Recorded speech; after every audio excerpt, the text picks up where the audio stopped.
It's early May, and an ugly storm is bearing down on Oklahoma City. In times like these, people turn to their TV weather forecasters, especially local legend Gary England. Possibility of significant tornado activity. Hey, talk to me. From the control room, Gary watches in horror as the heavy, roiling atmosphere cooks up a deadly surprise. Priority one, tornado warning for you folks in the Archie area. Get Bobby on get her. Priority one, tornado warning in the Archie area. This isn't just any tornado. It's one of the most violent and destructive forces of nature. A super twister. This is a major tornado. Wind speeds we don't know, but it's going to level most houses. Get below ground immediately.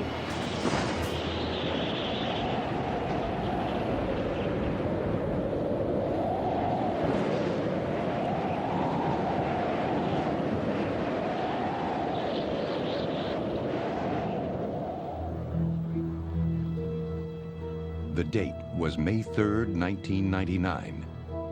And one of the most powerful tornadoes on record had made a direct hit on the suburbs of Bridge Creek and Moore, Oklahoma. Hello? 8,000 homes destroyed. $1 billion of damage. 40 dead.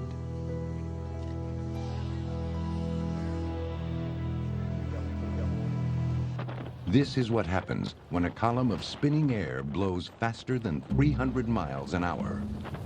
250 or 300 mile an hour wind can only be compared to those that might be experienced on the fringes of a nuclear explosion. A 300 mile an hour wind is not 3 times as strong as 100 miles an hour. It is 9 times as strong. Most tornadoes strike the American heartland. But no place is safe. In 2002, a super twister struck Maryland, just south of Washington, D.C. If you would have taken the La Plata, Maryland tornado and just moved it north about 30 or 40 miles, you would have gone from beltway to beltway, right across the Potomac and through the nation's capital. For decades, storm chasers have been stalking the super twister, trying to unlock its deadly secrets. Now, armed with a slew of high-tech gadgetry, scientists are probing deeper than ever before and creating their own tornadoes inside a computer. Will they finally win the battle against one of nature's most terrifying killers? Hunt for the super twister right now on Nova.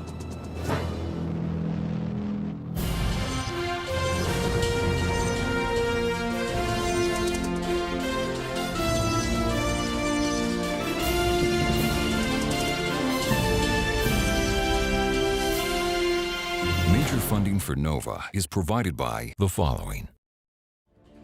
The David H. Koch Fund for Science, supporting NOVA and promoting public understanding of science. The Corporation for Public Broadcasting, and by contributions to your PBS station from viewers like you. Thank you.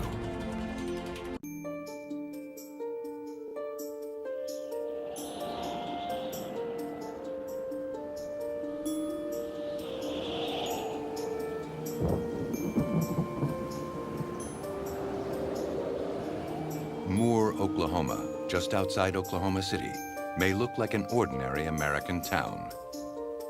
But it has a disturbing and violent history.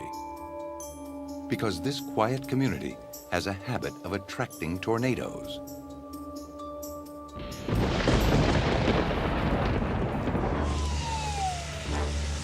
Numerous gas lines have been busted. The town was hit by major twisters 2 years in a row. In 1998, and again in 1999.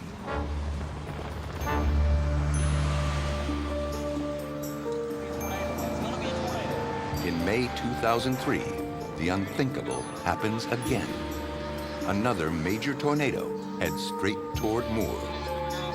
There you go, it's down on the ground. This time, the spinning vortex makes a beeline for Mama Lou's Diner. Well, we were sitting out here having dinner, and my daughter called and said that a tornado was coming our way. The manager told us we needed to either leave or stay, get in the freezer, walk in. There was a young waitress. She went in. My husband was standing right in front of her. He said she was shaking so bad he could feel her tremble behind him. I sat in this chair. Things happen so fast and people move so fast, and the man in the wheelchair, we couldn't get this door shut.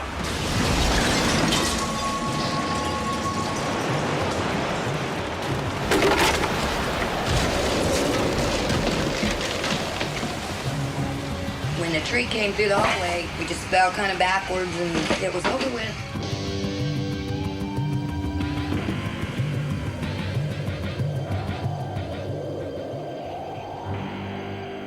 When we walked out, the walls were gone, everything was gone, ceiling was in.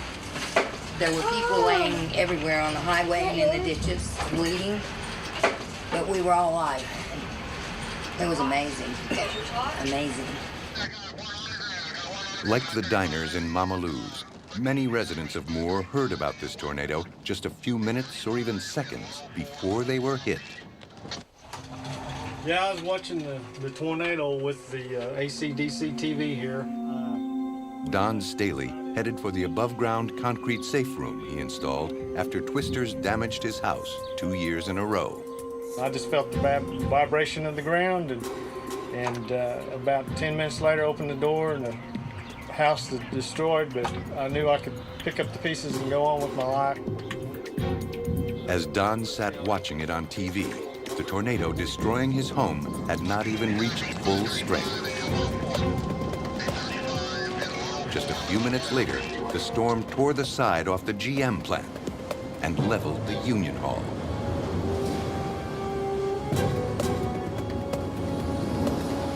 Many fear that scenes like this are a sign of things to come, that we haven't seen the worst that tornadoes can do. I think we have reached a critical point here, whereas we are now expanding our cities bigger and bigger, so the targets for tornado hits are getting bigger and bigger. And the fear that I have is that now that the city is going to continue to get bigger, the houses still stay the same in terms of construction, and now we're going to start having an upswing in the number of fatalities. Let's just picture this. Let's say it's 2 in the afternoon, large tornado comes into a city, moving toward a school that has 500 children in it. What's going to happen when that warning goes out? There's going to be hundreds of parents trying to rush to that school to get those kids out. And it will take the school out, it'll take the parents out, and mark my words, it will happen. Tornadoes are freak events of nature. They can't be stopped. But if we want to survive them, we've got to predict when and where they'll occur. But tornadoes continue to defy forecasters. Other violent storms, like hurricanes, are huge, covering thousands of square miles, and show up on radar and satellites long before they strike. Tornadoes are another story. Compared to hurricanes, they're tiny, and they form quickly. But killer tornadoes don't just appear out of nowhere. Every spring, warm, moist air surges up from the Gulf of Mexico, pushing into cool, dry air from the north. The warmer air fuels thunderstorms that rise into the upper atmosphere, sometimes growing into immense rotating giants known as supercells. A swirling column of air develops inside the storm, narrowing and reaching down toward the ground, becoming a tornado.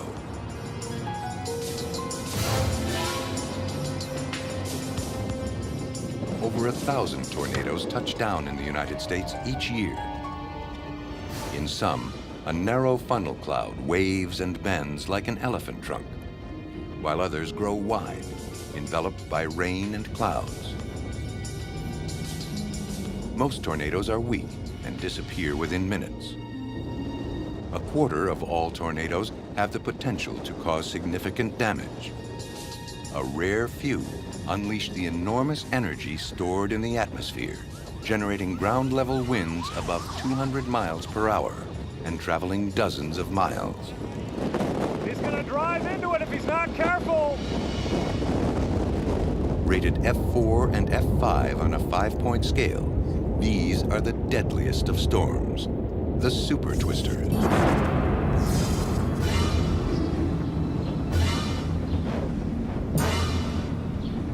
They do happen, they happen nearly every year. And of course, if an F5 comes down your street, if you're not in a safe room or a basement or a cellar, you're probably going to be history.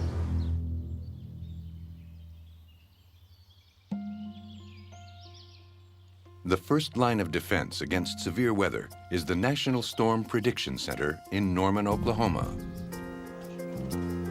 But unfortunately, even these scientists can't predict exactly where and when a tornado or even a thunderstorm will strike. We don't have a very good picture of the potential of thunderstorm activity and exactly where it might be able to develop. We all wish that we could pinpoint the exact location where severe weather will strike and tell people what time it's going to strike, but the science hasn't reached that point yet. The Storm Center monitors the atmosphere across the entire continent and then uses computer programs to try to predict where the most dangerous storms will develop. If general conditions look strong for tornadoes, the Storm Center issues a tornado watch, often covering tens of thousands of square miles. Only after radar suggests a tornado is forming does an official tornado warning go out. When we issue the warning is supposed to mean that that tornado has been detected. It is there. We want to be able to take it to that next step where we can say, we've got this really bad storm. Conditions where that storm is headed are ripe for a tornado to develop. Where we're at right now, when you've detected it, it's occurring.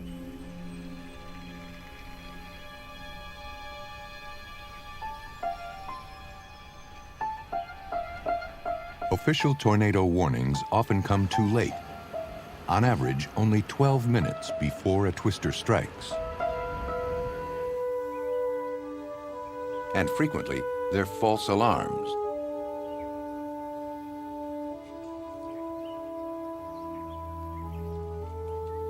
One man believes we can do better. My dream is to be able to detect tornadoes down at very fine scales, to anticipate tornadoes a half an hour before they occur. We're talking about a storm forming to produce a tornado over a county or a city. It's a whole different ballgame. Kelvin Drogemeyer is a meteorologist who wants to overhaul our current system of detecting tornadoes. We need to see closer down to the ground. That's where the weather really happens. I mean, the storms up in the atmosphere, they're the ones that eventually cause the weather, but the stuff that's actually affecting society happens down near the ground where we don't really observe things very well.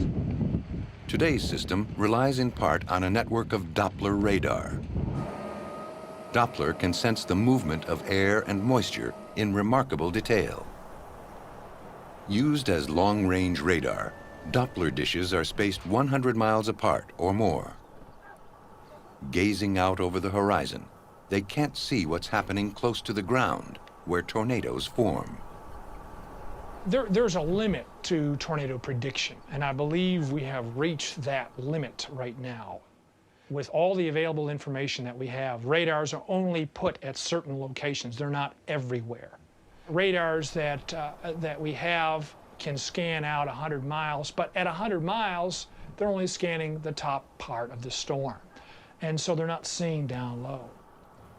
Kelvin Drogemeyer dreams of a world filled with Doppler dishes hung on cell phone towers and all kinds of buildings just 20 miles apart.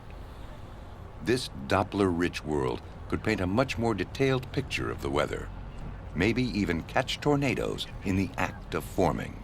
We want to put a few of these radars out there to make sure that if a tornado is beginning to form, we know absolutely for certain that it's going to happen, and we can tell you that 30 minutes ahead of time, whether it's a weak tornado, a strong tornado, whether it's in December or March or May. Kelvin is now wiring central Oklahoma with an experimental network of small radars, confident that his plan will someday revolutionize the forecasting of tornadoes, including super twisters. But others aren't so sure. You might be able to predict that a storm may or may not form. You may predict that some storms may be more likely to produce strong tornadoes than others, but we may never be able to predict that a given storm in a given location will go on to produce a tornado. Howie Bluestein's skepticism comes from over 25 years chasing down storms in the twister-prone region of the Central Plains, known as Tornado Alley. When he started out, Howie's operation was certainly low-tech. Yeah, go west. There were no laptop computers, and then we can drop south. no global positioning system, small CBs building up under the anvil. no cell I'm a phones. little bit worried about something happening right back just south of Norman. Over time, the storm chaser's arsenal has expanded. Howie was the first to put a radar dish on the back of a truck and capture crucial data of tornadoes in action. But even with today's tools, storm chasers like Howie consider themselves lucky if they intercept 1 or 2 good tornadoes each year, because the thunderstorms that spawn them are extremely complex creatures. Whether a thunderstorm forms in one county or the next county could depend upon differences in wind that you can barely detect with instruments, or changes in temperature or humidity that are barely detectable. And Howie knows just how far we are from understanding the true nature of tornadoes. We still haven't solved the problem yet. We still haven't figured out exactly why tornadoes form. For all their long years of study, storm chasers are forced to admit that the exact chain of events that turns a thunderstorm into a tornado is still a mystery. We know that supercell thunderstorms make tornadoes, but we also know that most of them don't. Josh Werman is one of Howie's colleagues and a fellow storm chaser. Only about 20 or 25% of supercell thunderstorms produce tornadoes, and only perhaps 1 to 5% of those produce what we call significant tornadoes, the large ones, the long track, the ones that do 90 or 95% of the damage and fatalities. Okay, down 2. Stop here near the hill and start scanning. Got it? I feel like we're in a twister movie. Okay. Josh has witnessed some of the most powerful super twisters of recent years, including the May 3rd, 1999 storm that hit Moore, Oklahoma, where he recorded the fastest winds ever measured, just over 300 miles per hour. When the massive super twister first set down, it was in a field about 40 miles from Moore. TV forecaster Gary England had a full hour to warn his audience. Do not try to ride this storm out in your home unless you are trapped. Get in the center part of your house, a closet or a bathroom, cover it with pillows and blankets. Lots of pillows, lots of blankets. Get in the bathtub, put the kids in the bathtub, get in on top of the kids. This is absolutely the only going into Westmore as we speak. From Channel 9's command center, Gary and his viewers could see exactly what was coming. Right now, it may turn a little bit to the north of Norman. If it maintains itself, you folks in North Chickasha. May 3rd, there was continuous coverage. They had helicopters up in the air filming the tornado so people could watch the TV, see exactly where the tornado was. They had radar with fantastic capability showing the path that this thing was going to take. So people knew what was coming. We got a fall on the ground right now, right inside. Tornado on the ground. Right there. Debris cloud, there it is. Multiple. From May 3rd, we had nearly 70 tornadoes in our viewing area here in Oklahoma. And, a lot of people killed, 8,000 structures destroyed. People pay attention now. The May 3rd super twister was the most powerful on record. And yet, after it finally fizzled out, Josh Werman and his team discovered yet another super twister roaring over open country. During the May 3rd outbreak, there were at least 50 other tornadoes. One of those was over 4 times as large as the one that went through the metropolitan area of Oklahoma City.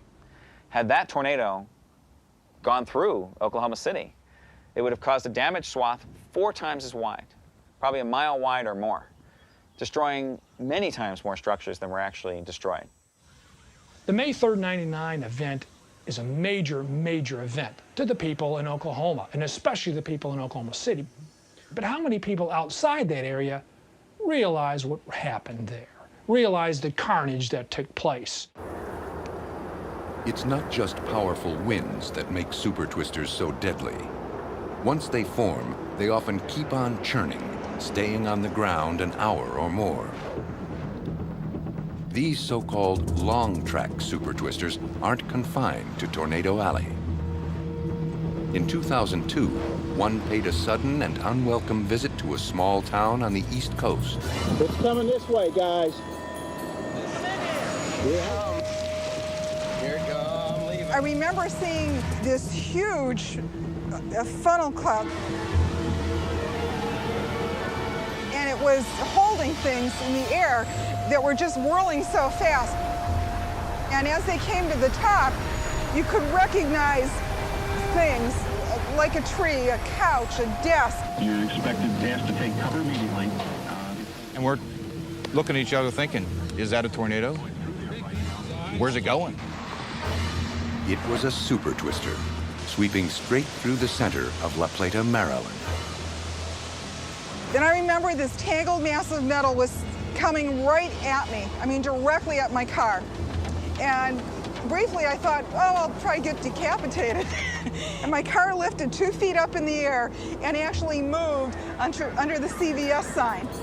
Still, I say it sounded more like a jet turbine engine. I can't even duplicate the sound. And the house started rumbling, shaking.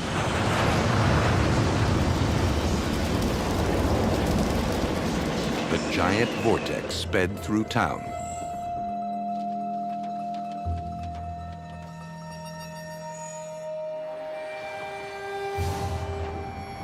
This tornado was moving at close to 60 miles an hour. That's a mile a minute.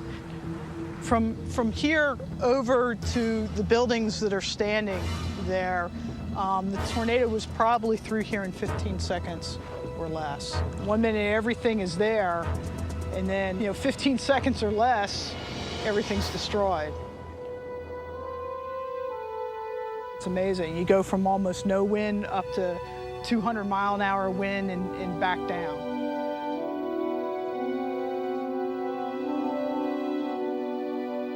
As the tornado was ripping through downtown La Plata, just outside of town, Susan Erickson and her husband Eric were visiting the construction site of their new dream house. They had no idea a tornado was coming. The only thing we had heard on the news that day was thunderstorms, and we had thought, no big deal. We had just come up from the basement. I remember silence. At that time, no birds, no anything. I just heard silence. We were getting ready to leave, and then everything went blank. Susan came to in a pile of rubble, hearing the groans of her husband, Eric. Both my arms were broke. They weren't functioning correctly. So what I did was try to maneuver my legs so that I could stand up and drag my arms up with me. I remember walking out of the house. Luckily, some neighbors found Susan before she passed out again. The next thing she knew, she was in the hospital. It was between the 2 surgeries, before I went in for my orthopedic surgery on my arms, that they told me he had died. They said he was in a morgue in Baltimore. Eric Erickson was one of 5 people killed by the super twister that hit La Plata. Far from Tornado Alley, the monster storm carved a path of destruction 62 miles long, narrowly averting an unthinkable disaster. If you would have taken the La Plata, Maryland tornado and just moved it north about 30 or 40 miles, you would have gone from beltway to beltway, right across the Potomac and through the nation's capital.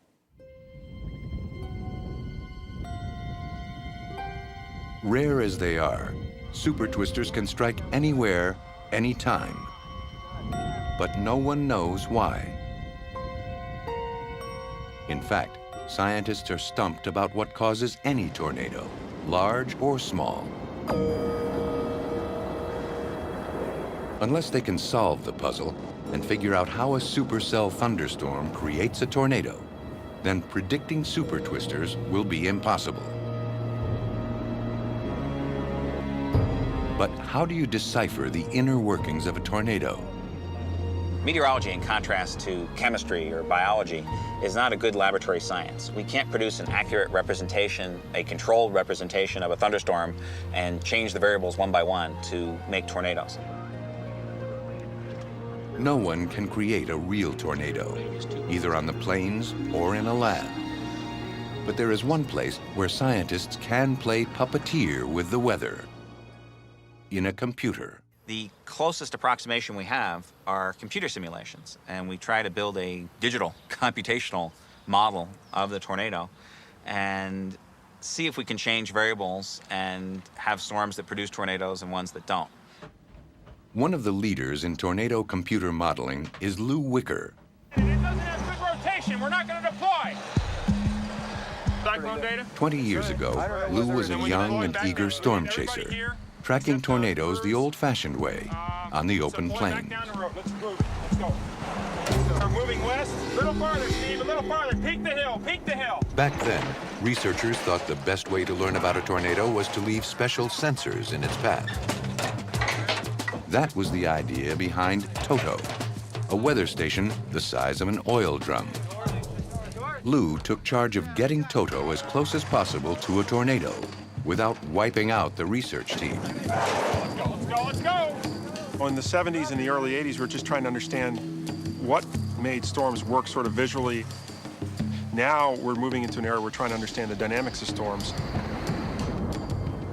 Inside storms, dynamics means how the individual blobs of air are all interacting with each other to produce the flow that becomes either the strong winds or even the tornado, or even the things that produce hail.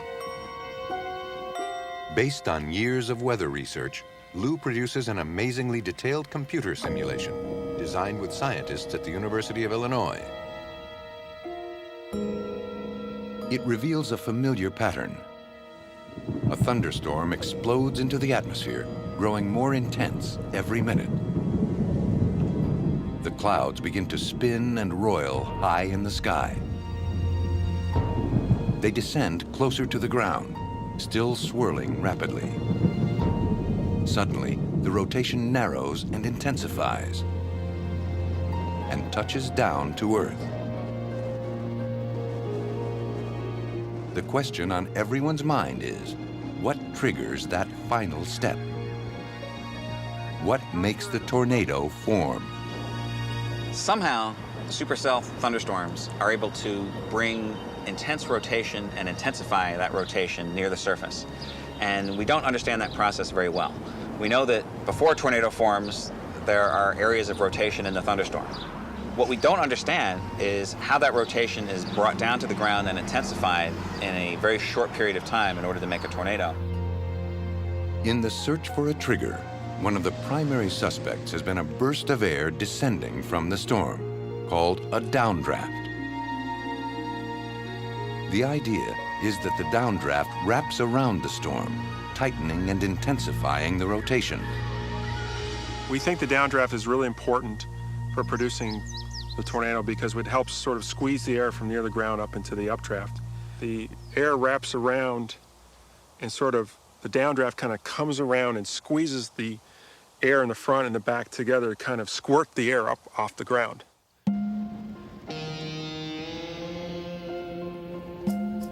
In the minutes before a twister forms, storm chasers often see a downdraft blasting a hole in the clouds toward the rear of the storm. Well, it's a very impressive storm. So far, there's still no tornado. but the structure looks quite good. We're seeing a very strong RFD coming down. On the radar, it's still looking pretty good. But just as often, a tornado fails to materialize. There must be more to the story. It's very likely that in order to solve the tornado problem, we're going to need a lot more data than we have right now, because a lot of things are going on at very small scales that we don't actually sample. And so until we have that, it will remain a research problem.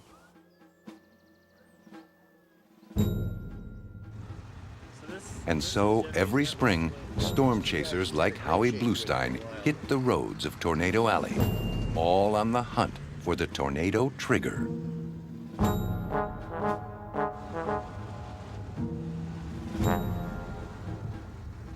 What we want to do is capture the formation of tornadoes in many, many storms.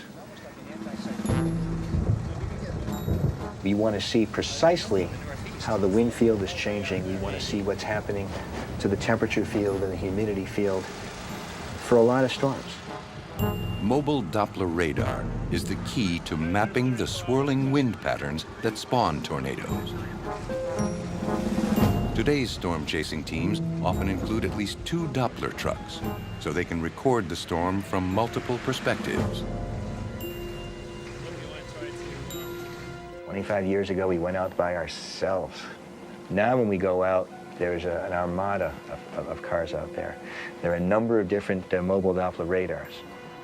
And of course, the more vehicles you have out there, the more vehicles that need gas, the more people that have to run to the bathroom at bad times, and so on.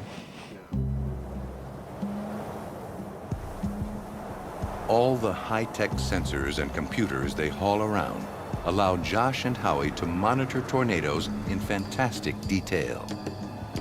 The only problem is, this equipment doesn't like to travel. Radars at some fundamental level aren't really designed to be put on trucks and bounced around in severe storms.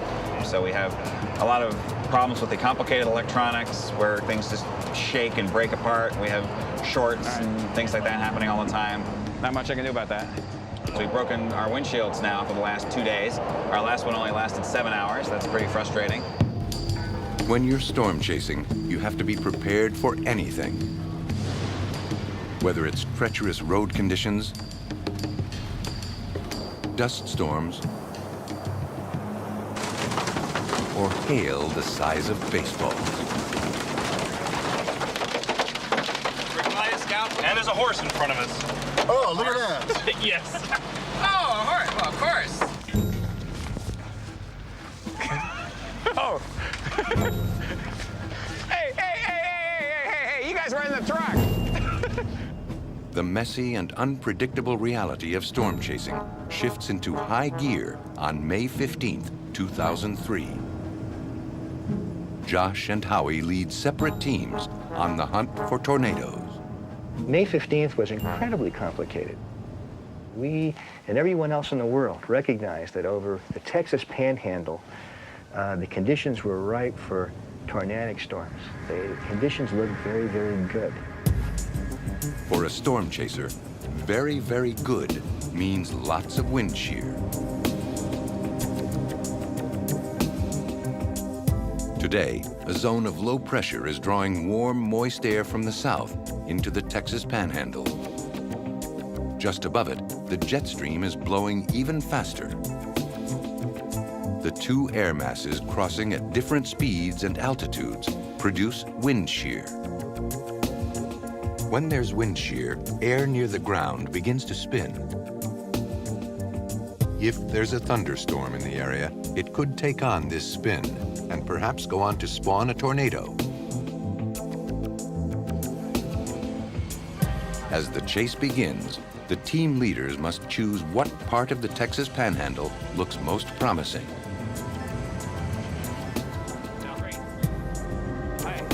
A lot is riding on the decision. Well, we have a lot of anxiety because it's a very high-stakes game. It's very expensive and time-consuming to go out after these storms, and they're fairly rare. So we really need to make these calls efficiently if we're going to capture these rare events, and we only have a few chances every year to do that. If not, if it's moving southeast, Josh decides to head north toward Dalhart, Texas. Howie is unsure. Now I can do my Lou Reed. I don't know just where I'm going, but I'm gonna try. His team needs to find an internet connection to get an update on the weather. They find one in a restaurant in Shamrock, Texas. Gusting to 38 at Guadalupe Pass. Oh, man. Oh my God, will you look at that? That is ridiculous. Look at the back winds, and they're strong. Oh, wow. Oh, it's going to be west of Amarillo. It's going to be, oh, man, that looks juicy. Howie thinks the southern panhandle holds more promise. He also fears that up north, where Josh is headed, the road system is too sparse. Panhandle. Going to go off into an area where the road network isn't too great. So Howie chooses to hang back near Amarillo, Texas, and wait for the storms to come to him. We're north of Stratford now already. Because the other possibility is we didn't have it going. Having chosen the northern route, Josh lucks out. When the show begins, he's in perfect position. Oh, there's the tornado. There's the tornado. It looks nice. Yeah. Oh, yeah. See, as soon as you look at the radar, you should be able to see that rotation pretty clearly. We intercepted 6 tornadoes in that day. Look at this. Look at this. And one thing that was fascinating about that storm was that there were at least 2 occasions where there were 2 vigorous tornadoes on the ground at the same time. This is the first time that twin tornadoes have ever been captured with ground-based mobile radar. Back to the southwest. I cannot miss you, ma'am. Having 2 tornadoes in close proximity like that, maintaining their vigor, is very unusual. We've never seen that before in all our years of radar intercepts. Probably going to pass to your south. Josh and his team take home the prize. They've captured high-quality evidence on multiple tornadoes, including rare twin twisters. In the meantime, about 100 miles to the south, the weather is depressingly fine. And Howie has captured nothing. Oh, doesn't like me. Or she doesn't like me. It's the storm chaser's nightmare to know that you made a good forecast in general, but there's a tornadic storm going on that you could have gotten that's just 100 miles away. You've driven all this great distance, made what you thought was a really good forecast, and you've missed a tornado by an hour or 2 hours. You feel terrible. After hours of waiting around the southern panhandle, watching the clouds on radar, things are looking bleak. When finally, Howie gets an encouraging phone call. Hello? Yes, Don. We are sitting in Headley right now, watching it on our radar. Fantastic. That's what we've been watching. Okay, thanks a lot. Okay, I'm going to come out and look at it. We have some good news. Oh, my God. Wow. Wow, that looks good. All right, put it together. Oh, if the sun could go behind there, I'd get a picture. That's really nice. What Howie sees is the vertical edge of a thunderstorm pushing up through the atmosphere and beginning to rotate, a supercell. All of a sudden, one of the storms suddenly went up and became a supercell. It's as if someone had turned the switch on. Looks like a good supercell. We're gonna have to move here. We're having trouble with the computer. Even as the sun is setting, Howie's team tracks a series of storms back to the outskirts of Shamrock.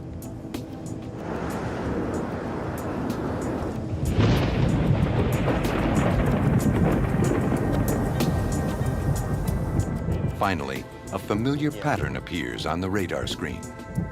A hook shape often associated with a strong, swirling downdraft and a tornado. We have the Hook Echo. It's just to our west-northwest, probably right now less than 10 miles. And it may be strengthening, and there may be another tornado possibly. We're collecting data right now. The Doppler radar reveals that just a few miles away, a tornado is churning. I hate to not be able to see it. If we didn't have the radar, we wouldn't be here. Got to get back in. There's very, very strong inflow into the storm right now.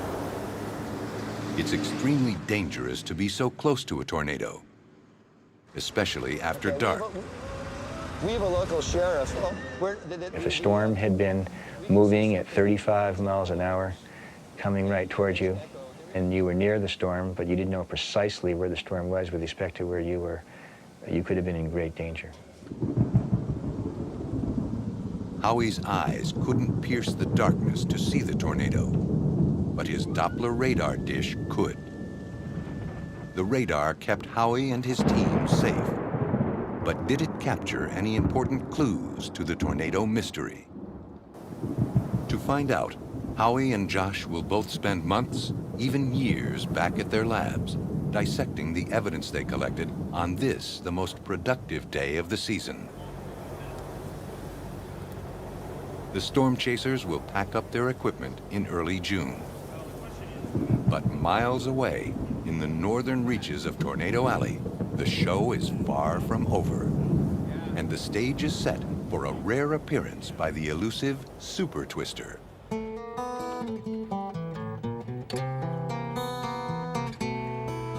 The time is late June 2003, and the place is South Dakota. There's no Doppler, no data, and no theories. Instead, there are tornado tourists. I think it's one of those things that it's just a force of nature that's so overwhelming, you got to experience it personally if you can. We're actually here hoping to see our first tornado. You know, we're not going right underneath these things, you know, we're just hoping to see something, you know, from a distance. Well, we have quite a volatile setup today for severe weather. We could even have a couple of very strong tornadoes today. Roger Hill directs a storm-chasing tour company. He's not a scientist, but he does have a knack for finding tornadoes. His clients come for the adrenaline rush, to encounter nature in all its violent glory. They're seldom disappointed. Folks, hang on here. We're not slowing down. We're going to stick right up here with it. Oh, look at this. Look at this. Be careful. Power lines are down here. Power lines down. Power lines are down. Careful. We can't go through here. There's going to be a large tornado anytime now. Are we safe here? Yes, you're safe right here. Safe. Oh, power lines popping. Get out. Oh, no, not now. Look at it. Tornado, Bill. Large tornado. It's humongous. It's right west of us. We got a great view of it. Look at it. Look wow. Look out. Look out. Hang on. Hang on.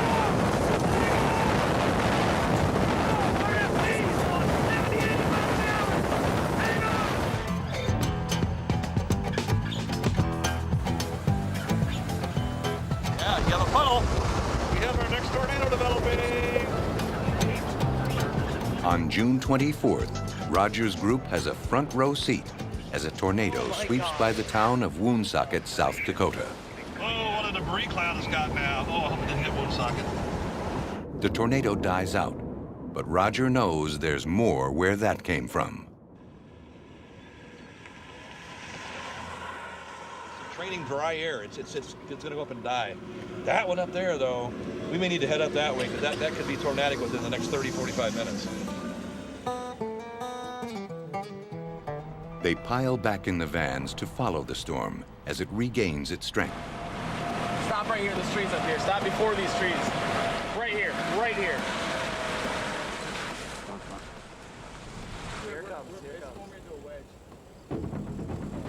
A funnel cloud begins to take shape and then grows. Condensation funnel's on its way down. Just keep videotaping.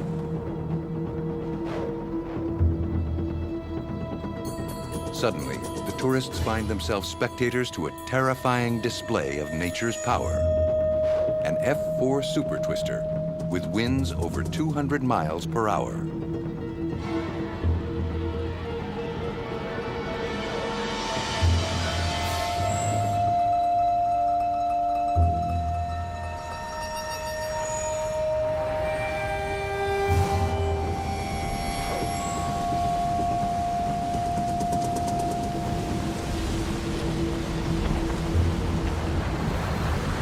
tornado easily levels the town of Manchester.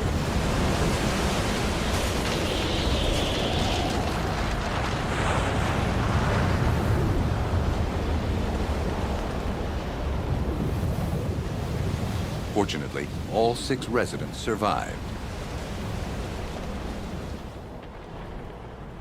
As the tornado continues across the plains, Roger and his excited entourage speed off to chase it. And the people of Manchester are left to pick up the pieces. For those in its path, a super twister like this is a nightmare. But for some scientists, this storm is a dream. Back in Norman, Oklahoma, Lou Wicker decides to try to bring the Manchester super twister back to life in digital form. Into a supercomputer go basic weather data, wind speeds, atmospheric pressure, humidity, all present before the tornado took shape.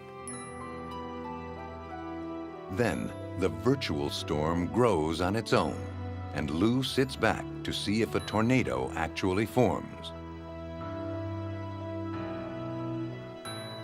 The dynamics of the digital storm are rendered in incredible detail.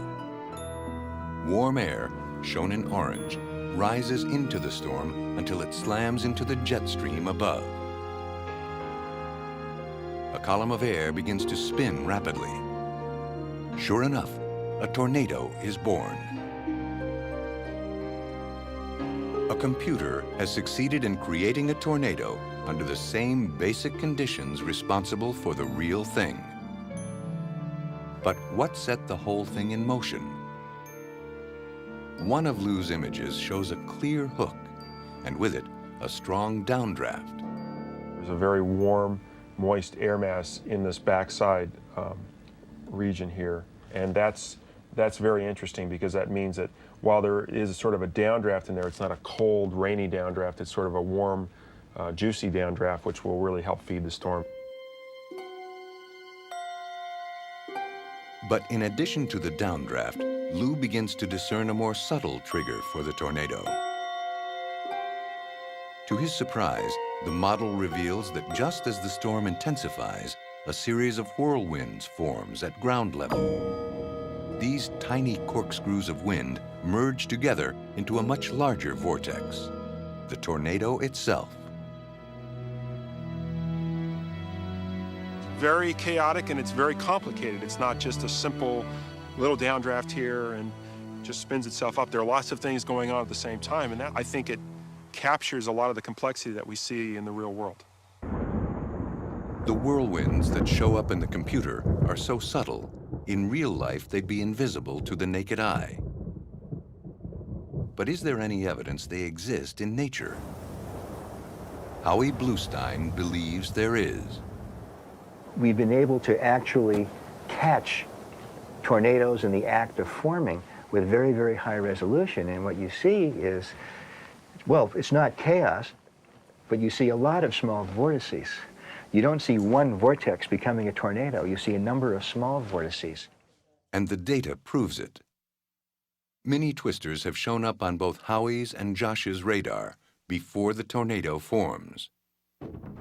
This adds a whole new layer of complexity in the tornado story. All the evidence is pointing to an amazingly intricate dance of wind and moisture, interacting with the environment, including the terrain itself.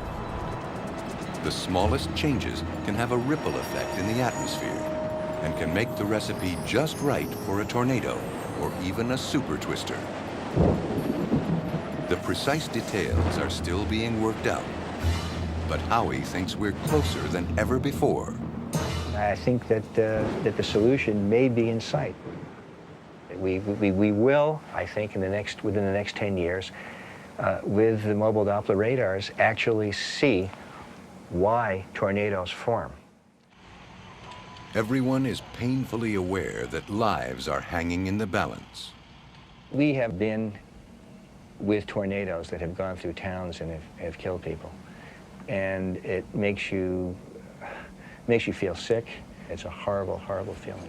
But at the end of the day, we feel that perhaps on the basis of what we've learned over a number of years, that we'll be able to eventually give people better warnings and hopefully save lives in the future. If we can increase warning times by 5 or 10 minutes, that's really significant.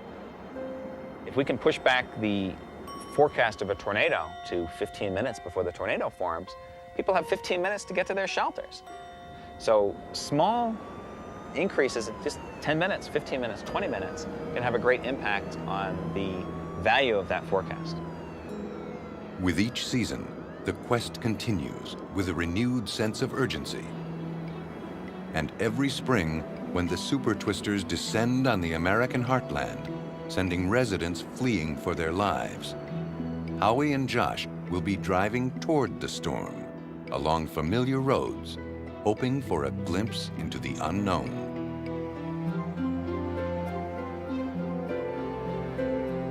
It's the same kind of feeling that explorers probably had 300 years ago when they first saw a new mountain or a new river or a new continent. The modern day explorers are mostly scientific explorers. There are places in nature which have never been seen before or never understood before. So seeing inside a tornado for the first time, getting some understanding about how that tornado works, drives the explorer inside me to try to understand even more, to see even more tornadoes.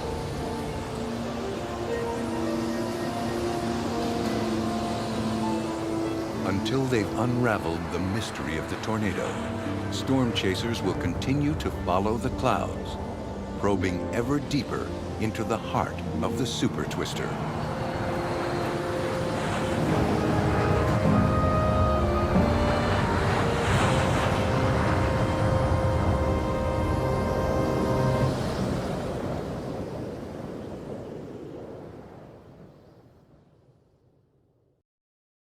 Major funding for NOVA is provided by the David H. Koch Fund for Science, supporting NOVA and promoting public understanding of science.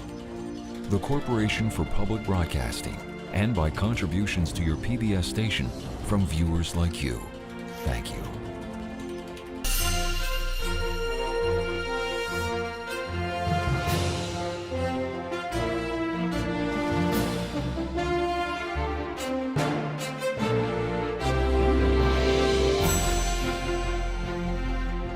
This NOVA program is available on DVD at shoppbs.org or call 1-800-PLAY-PBS.